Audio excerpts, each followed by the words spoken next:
এই লোটে মাছ দেখতে পাচ্ছ, এতগুলো লোটে মাছ নিয়ে এসছে বাজার থেকে। আজকে এই লোটে মাছের করব ঝুরা। আমি লোটে মাছের ঝুরা কিভাবে রান্না করি তোমাদের সঙ্গে শেয়ার করছি। তোমরা লোটে মাছের ঝুরা কিভাবে খেয়েছো আমি জানি না, আমি কিভাবে খাচ্ছি সেটা তোমাদেরকে দেখাচ্ছি। লোটে মাছগুলো ভালো করে ধুয়ে পরিষ্কার করে নিয়েছি, দিয়ে একটু কড়াইতে গরম জল বসালাম, তার মধ্যে সামান্য নুন দিয়ে ভাপাতে দিলাম। লোটে মাছগুলো যতক্ষণ ভাপানো হচ্ছে তার মধ্যে আমি একটু আদা রসুনটা ঘষে নেবো। এই রেসিপিতে আমি মশলাগুলো ঘষে ব্যবহার করব, আর পেঁয়াজ কুচি, টমেটো আর কাঁচা লঙ্কা। টমেটো কাঁচা লঙ্কা সবই আমি জিরি করে কেটে রেখে দিয়েছি, শুধু রসুন আদাটা আমি এর মধ্যে ঘষে নিচ্ছি।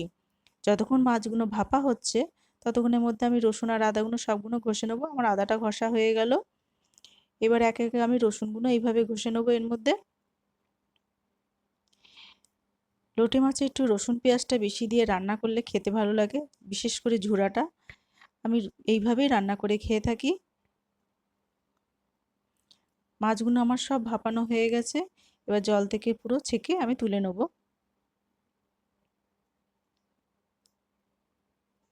দেখো কি সুন্দর মাছগুলো সব ভাপিয়ে নিয়েছি। এই মাছ যেমন সুস্বাদু তেমন স্বাদ।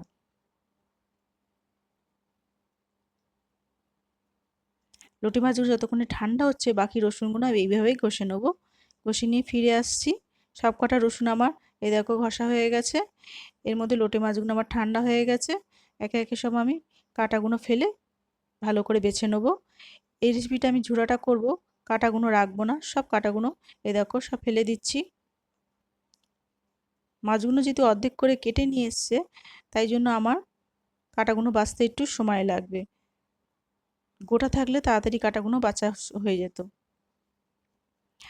লোটে মাছের থেকে এই দেখো সব কাঁটাগুলো ফেলে দিলাম। লোটে মাছগুলো সব এইভাবে আমি বেছে নিচ্ছি। কাঁটাগুলো থাকলে খাওয়ার সময় মুখে পড়লে ভালো লাগে না, তাই আমি কাঁটাগুলো ফেলে এইভাবে রেসিপিটা করি।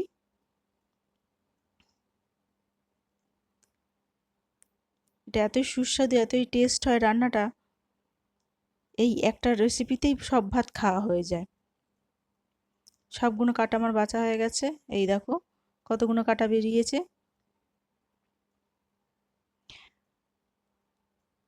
আমি হাতটা ধুয়ে বাকি রেসিপিটা করছি। কড়াইতে সর্ষের তেল দিচ্ছি, এটা আমি সর্ষের তেলে পুরো রান্নাটা করব। এই ঝুড়াটা করতে আমার সর্ষের তেলের পরিমাণ একটু বেশি লাগে।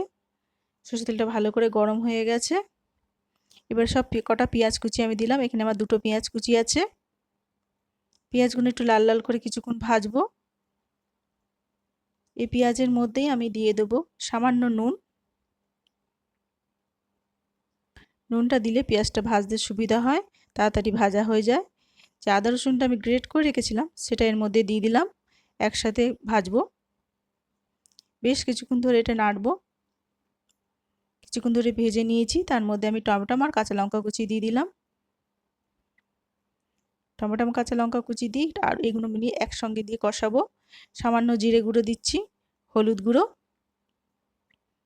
সামান্য গরম মশলা, সব একসঙ্গে দিয়ে মশলাগুলো কষাবো। এর মধ্যে জল পড়বে না, যেহেতু লোটে মাছে একটু জল জল ভাব থাকে। সব লোটে মাছগুলো আমি দিয়ে দিলাম যেগুলো বেছে রেখেছিলাম কাঁটাগুলো ফেলে। এটা অনেকক্ষণ ধরে আমার নাড়তে হবে যতক্ষণ না জলটা পুরো শুকিয়ে আসছে। দেখো কতটা আমার শুকিয়ে গেছে। এবার নামানো কিছুক্ষণ আগে আমি ধনেপাতাটা দিলাম।